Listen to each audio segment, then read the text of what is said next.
साथियों, आज क्लास 6 के एनसीईआरटी का चैप्टर नंबर 8 है, ठीक है, जिसके अंतर्गत हम ये पढ़ेंगे कि भारत में जलवायु, वनस्पति तथा वन्य प्राणी के बारे में। ठीक है, चलिए आते हैं सीधे अपने टॉपिक पे। देखिए, सबसे पहले बात यहाँ पे मौसम की किया है, ठीक है, कि मौसम क्या होता है ना। तो देखिए, जैसा कि कहा है कि आप मौसम के बारे में प्रतिदिन समाचार पत्रों में पढ़ते हैं तथा टेलीविजन पर देखते हैं अथवा दूसरों को इस संबंध में बातें करते हुए सुनते भी हैं।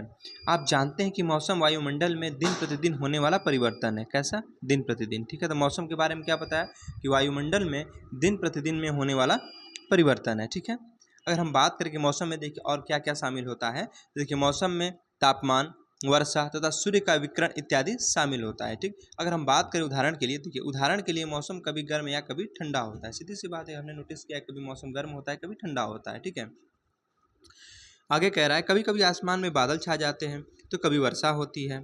ठीक है, आपने ध्यान दिया होगा कि जब बहुत दिनों तक मौसम गर्म रहता है, ध्यान दीजिएगा इस बात पे। ठीक है, कह रहा आपने ध्यान दिया होगा कि जब बहुत दिनों तक मौसम गर्म रहता है तब आपको ऊनी वस्त्रों की आवश्यकता नहीं पड़ती है। क्या होती है? ऊनी वस्त्रों की आवश्यकता नहीं पड़ती। जैसे अगर हम बात करें गर्मी के मौसम में, ठीक है, तो गर्मी के मौसम में साथियों हम ऊनी वस्त्र थोड़ी ना पहनते हैं। लेकिन एक चीज़ आपने नोटिस किया है, गर्मी के दिन में पता है हमें ठंडी चीज़ें खाना या पीना बहुत पसंद होता है। जैसे ठंडी गर्मी के दिन में आपने देखे होंगे, ठीक है, जैसे कोल्ड ड्रिंक लोग ज़्यादा पसंद करते हैं, ठीक है, ठंडा पानी हुआ।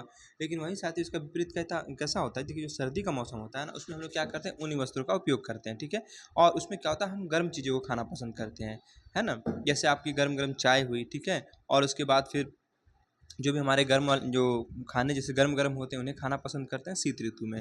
अब यहाँ गर्मी की बात कर रहा है कि गर्मी के मौसम में क्या होता है। ठीक है, जब मौसम गर्म होता है या काफ़ी दिनों से ऐसे बोल रहा है कि जब बहुत दिनों तक मौसम गर्म रहता है, यानी गर्मी के दिन की बात कर रहा है, तब आपको ऊनी वस्त्र की आवश्यकता नहीं पड़ती। ठीक है, और अगर देखिए आगे बात करें तो कह रहा आप खाने पीने में ठंडे पदार्थों को पसंद करते हैं, यही बात हमने आपको बताई थी। देखिए इसके विपरीत ऐसे भी दिन होते हैं जब आपको ऊनी वस्त्रों के बिना ठंड लगती है। मतलब बात कब कर रहा है? ठंडी की। ठीक है, इसके विपरीत ऐसे भी दिन होते हैं जब आपको ऊनी वस्त्रों के बिना ठंड लगती है, ठंड और तेज हवाएं चलती हैं। इन मौसम में आप गर्म चीज़ें खाना पसंद करते हैं, यही बात हमने पीछे आपको बताई थी।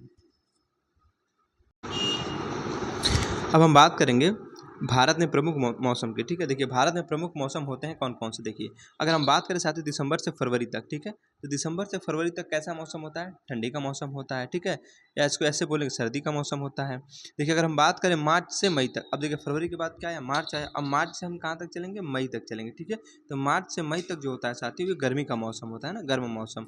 अच्छा, अगर हम बात करें साथियों जून से, अब जून में क्या होता है? हमारी वर्षा ऋतु स्टार्ट हो जाती है। ठीक है, तो जून से जो सितंबर तक का जो मौसम जो समय होता है साथियों, ठीक है, जून से सितंबर तक दक्षिण पश्चिम मानसून का मौसम यानी वर्षा काल की बात कर रहा है। अब देखिए दक्षिण पश्चिम मानसून होता क्या है, ये हमारा क्या है? प्यारा सा भारत है। ठीक है, इधर क्या हमने बताया आपको? ये इंडियन ओशियन, इधर क्या है? हमारी बंगाल की खाड़ी है, और इधर हमारा अरब सागर है। ठीक है, अरब सागर। देखिए यहाँ से क्या होता है, यहाँ से साथियों हमारा जो हमारे इधर से पवनें चलती हैं, ठीक है, इधर से मानसून हमारा चलता है।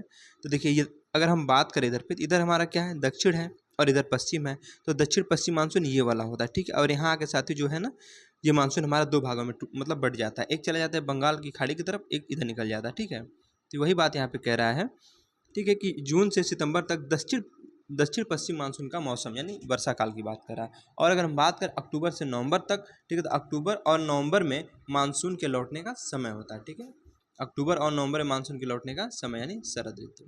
चलिए एक एक करके हम सबको पढ़ेंगे। सबसे पहले हम बात करते हैं शीत ऋतु की। देखिए शीत ऋतु के बारे में क्या बताया?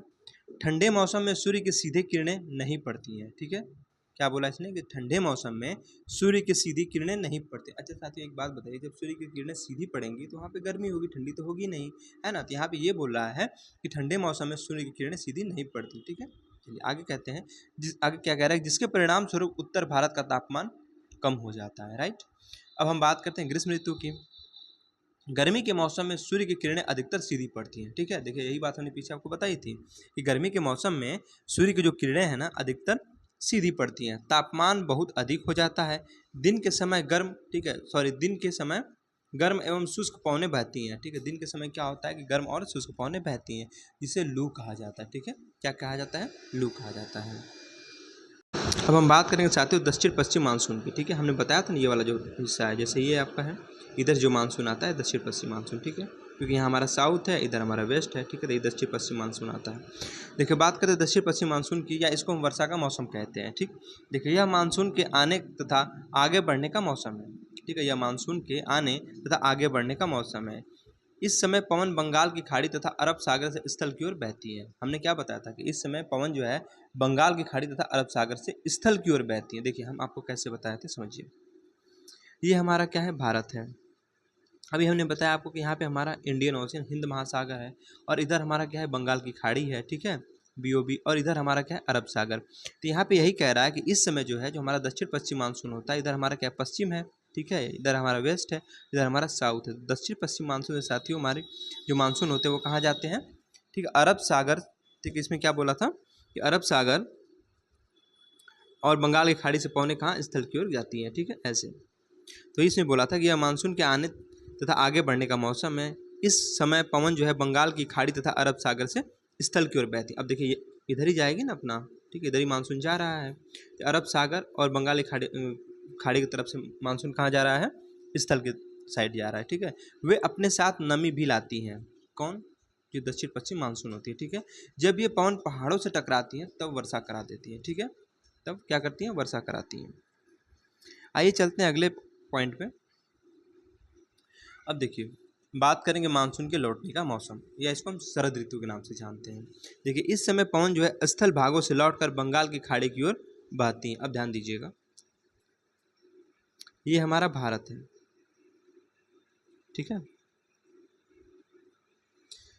हमने क्या बताया कि जो दक्षिण पश्चिम मानसून होता है साथ इधर से जाता है, अरब सागर से होते हुए निकल जाता है कहाँ, स्थल की ओर, ठीक है। अब इधर से क्या होता है ना कि इस समय जब मानसून लौटता है तो मानसून हमारा इधर से वापस आता है, ठीक है, इधर से वापस आ जाता है। तो वही बात कह रहा है, इस वक्त जो पवन है स्थल भाग से लौट कर, अब देखिए ये सब स्थल है, स्थल भाग से लौट के किधर जा रहा है, ये बंगाल की खाड़ी की तरफ जा रहा है, ठीक है, बंगाल की खाड़ी की ओर बहती हैं। यह मानसून के लौटने का मौसम होता है। भारत के दक्षिण भागों, ठीक है, भारत के दक्षिण भागों में यानी विशेषकर तमिलनाडु तक आंध्र प्रदेश में इस मौसम में वर्षा होती है। कहाँ, तमिलनाडु तक आंध्र प्रदेश में, यानी तमिलनाडु यहाँ आपका है, ठीक है, और इधर से आपकी क्या होती है, बारिश होती है। तो वही बात यहाँ पे कह रहा है कि इस समय पवन जो है स्थल भागों से लौटकर बंगाल की खाड़ी की ओर बहती है। यह मानसून के लौटने का मौसम होता है ना। भारत के दक्षिण भागों, ठीक है, विशेषकर तमिलनाडु तक आंध्र प्रदेश में इस मौसम में वर्षा होती है। किसी स्थान पर अनेक वर्षों में मापी गई मौसम की औसत दशा को जलवायु कहते हैं। क्या कहते हैं, क्लाइमेट यानी जलवायु। इसने क्या बोला था, किसी स्थान पर अनेक वर्षों, मौसम में क्या बोले थे हम कि दिन प्रतिदिन, और यहाँ पे बोला अनेक वर्षों, ठीक है। तो जलवायु में क्या होगा कि अनेक वर्षों में, ठीक है। तो किसी स्थान पर अनेक वर्षों में मापी गई मौसम की जो औसत दशा होती है इसको हम क्लाइमेट यानी जलवायु कहते हैं। आगे बात करें, कह रहा भारत की जलवायु को मोटे तौर पर मानसूनी जलवायु कहा जाता है। क्या कहा जाता है, मानसूनी जलवायु। मानसून शब्द अरबी भाषा के मौसम से लिया गया है। कहाँ से, अरबी भाषा के मौसम से लिया गया है, जिसका अर्थ होता है मौसम। मौसम का अर्थ क्या होता है, मौसम।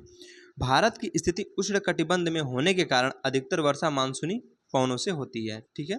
भारत में कृषि वर्षा पर निर्भर है। देखिए एक बात तो आप जानते हैं कि भारत हमारा कैसा है, कृषि प्रधान देश है, ठीक है।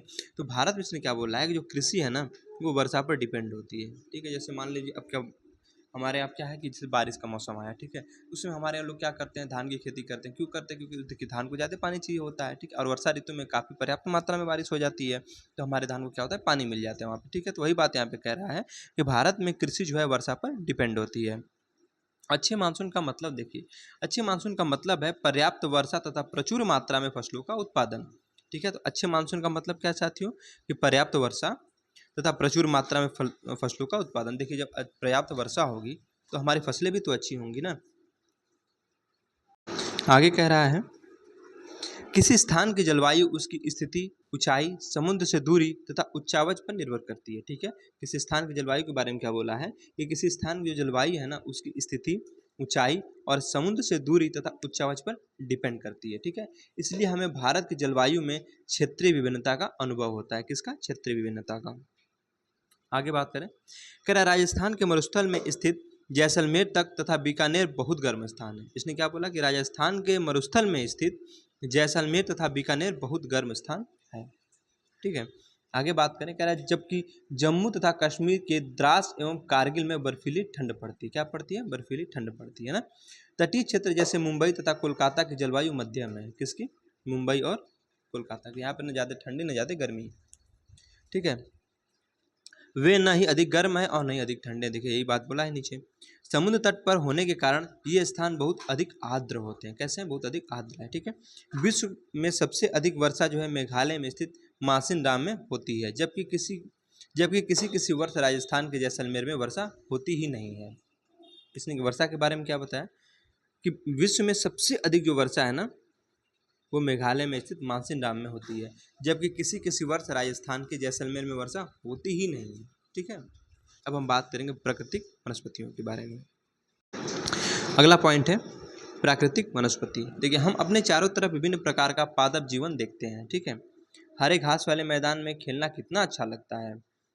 कुछ पौधे छोटे होते हैं जिन्हें झाड़ी कहा जाता है, ठीक है, ध्यान दीजिएगा। कुछ पौधे छोटे होते हैं जिन्हें क्या कहते हैं? झाड़ी कहा जाता है, जैसे कैक्टस तथा फूलों वाले पौधे इत्यादि।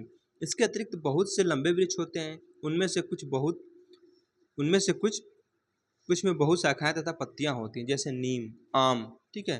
तो कुछ वृक्ष ऐसे होते हैं जिनमें पत्तियों की मात्रा बहुत कम होती है, जैसे नारियल, ठीक। आगे बात करें, घास, झाड़ियाँ तथा पौधे जो बिना मनुष्य की सहायता के उपजते हैं उन्हें प्रकृति वनस्पति कहा जाता है। तो प्रकृति वनस्पति किसे कहा जाता है? कि वे वनस्पति है, वे पौधे जो बिना मनुष्य की सहायता के उपजते हैं, ठीक है, उन्हें क्या कहते हैं? प्रकृति वनस्पति कहते हैं, यानी प्राकृतिक वनस्पति। आगे कह रहा है, क्या आप कभी यह नहीं सोचते कि ये एक दूसरे से किस प्रकार भिन्न है? अलग अलग जलवायु में अलग अलग प्रकार की वनस्पतियां पाई जाती हैं, ठीक है। इनमें वर्षा की मात्रा सबसे महत्वपूर्ण होती है।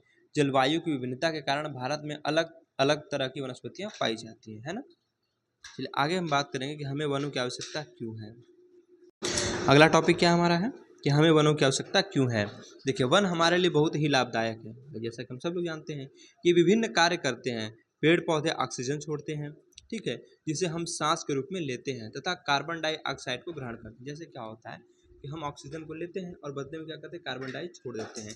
तो पौधे क्या करते हैं? हमें ऑक्सीजन देते हैं और हमारे द्वारा जो छोड़ी गई कार्बन डाइऑक्साइड यानी CO2 जो होती है ना साथियों, इनको ये क्या करते हैं? एब्जॉर्ब कर लेते हैं, ठीक है, यानी इसको वापस ग्रहण कर लेते हैं। वही कह रहा है यहाँ पे, तथा कार्बन डाइऑक्साइड को ग्रहण करते हैं। पेड़ पौधों की जड़ें मिट्टी को बांध कर रखती हैं, ठीक है। जो पेड़ पौधों की जड़ें होती है ना, मिट्टी को क्या करती हैं? बांध कर रखती हैं। इस प्रकार वे मिट्टी के अपरदन को रोकते हैं। मतलब अपरदन मतलब जो मिट्टी जैसे जैसे बारिश हुई, ठीक है, बारिश में आपने देखा होगा कि मृदा का अपरदन हो जाता है। अपरदन मतलब क्या होता है कि एक स्थान की मिट्टी कट के कहीं और चली जाती है, ठीक है। तो आपको अपरदन और निक्षेपण हमने पिछले क्लास में पढ़ाया था ना। अपरदन क्या होता है, निक्षेपण क्या होता है, तो वही बात यहाँ पे कर रहा है। तो उसमें क्या होता है ना कि मिट्टी का अपरदन मतलब मिट्टी का जो कटाव है ना, उसको ये रोके रहते हैं। क्यों? क्योंकि उनकी जड़ें जो होती है ना साथियों, मिट्टी को बांधे रखती हैं अपने पास में। देखिए वनों से क्या होता है, वनों से हमें ईंधन, ठीक है, लकड़ी, चारा, जड़ी बूटियाँ, लाख, शहद, गोंद इत्यादि प्राप्त होते हैं। तो सीधी सी बात है, वन से हमें क्या क्या प्राप्त होंगे? हम वन से हमें ईंधन भी प्राप्त होता है, लकड़ी भी प्राप्त होती है, चारा भी प्राप्त होता है, जड़ी बूटियाँ भी प्राप्त होती हैं, ठीक है, लाख, शहद, गोंद इत्यादि बहुत सारी हमें क्या होती चीज़ें प्राप्त होती हैं। कहाँ से? वन से। देखिए वन जो है वन्य जीवों के प्राकृतिक निवास हैं, ठीक है। पेड़ों की अंधाधुंध कटाई के कारण भारी मात्रा में प्राकृतिक वनस्पतियाँ समाप्त हो गई हैं। हमें अधिक पौधे लगाने चाहिए जो पेड़ बचे हमें अधिक पौधे लगाने चाहिए, जो पेड़ बचे हैं उनकी रक्षा करनी चाहिए एवं लोगों को पेड़ों के महत्व के बारे में बताना चाहिए, ठीक है। देखिए अगर आज आप पेड़ों की अंधाधुंध कटाई कर देंगे ना, तो आने वाले भविष्य में पता है बहुत ज़्यादा दिक्कतों का सामना करना पड़ जाएगा, ठीक है। हम जैसे आगे कह रहा है कि हम लोग कुछ खास आयोजन जैसे वन महोत्सव मनाकर अधिक से अधिक लोगों को इस प्रयास में शामिल कर सकते हैं। जैसा कि आपने देखा होगा कि वन महोत्सव मनाया जाता है, ठीक है। तो वही कह रहा है कि कुछ खास आयोजन जैसे कि वन महोत्सव वगैरह है, इनको मनाकर हम क्या कर सकते हैं कि अधिक अधिक से अधिक लोगों को इस प्रयास में शामिल कर सकते हैं और उनके बारे में बता सकते हैं कि भाई देखिए वन का हमारे लाइफ में क्या महत्व है ना। और ये भी बता सकते हैं कि जैसे वन अगर नहीं है तो हमारे लाइफ में से क्या बहुत बड़ा दुष्परिणाम हो सकता है ना। और इसका हमारे फ्यूचर पे कितना बड़ा दुष्परिणाम होगा अगर हमारे वन समाप्त होते जाएंगे ऐसे ही, तो ठीक है। तथा पृथ्वी को हरा भरा रख सकते हैं। कौन? वन। आगे वाला टॉपिक है वन्य प्राणी।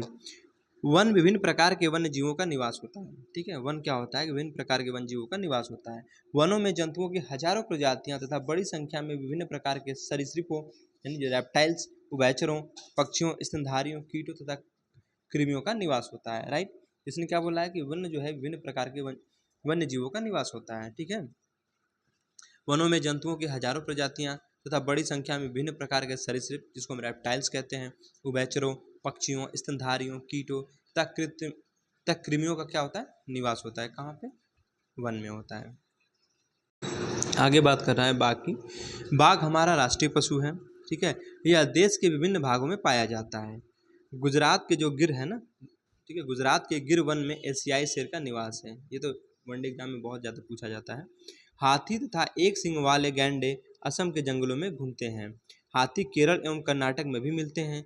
ऊँट जो है भारत के रेगिस्तान, ठीक है, तथा जंगली गधा कच्छ के रन में पाए जाते हैं।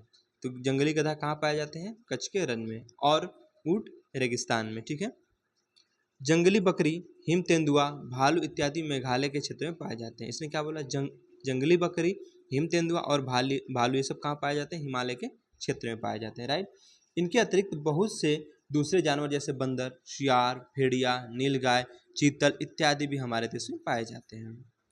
भारत में पक्षियों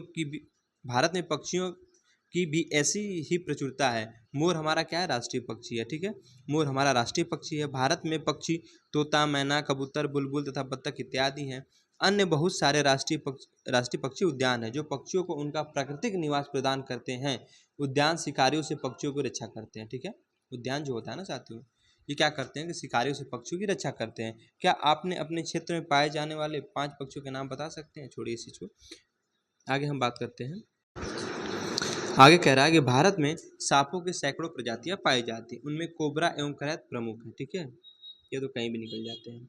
वनों के काटने तथा जानवरों के शिकार के कारण भारत में पाए जाने वाले वन्य जीवों की जो प्रजातियां हैं तेजी से घट रही हैं। सीधी सी बात है भाई, अगर आप वनों को काट देंगे तो वन्य जीव रहेंगे कहाँ पे, वो उनका घर होता है, उनका निवास स्थान होता है। ठीक है, जब उसको आप काट देंगे तो कहीं ना कहीं भाई उनकी संख्या में कमी ही आएगी। ठीक है, बहुत सी प्रजातियां तो समाप्त भी हो चुकी हैं। उनको बचाने के लिए बहुत से नेशनल पार्क, पशु विहार तथा जीव मंडल आरक्षित क्षेत्र स्थापित किए गए हैं, है ना।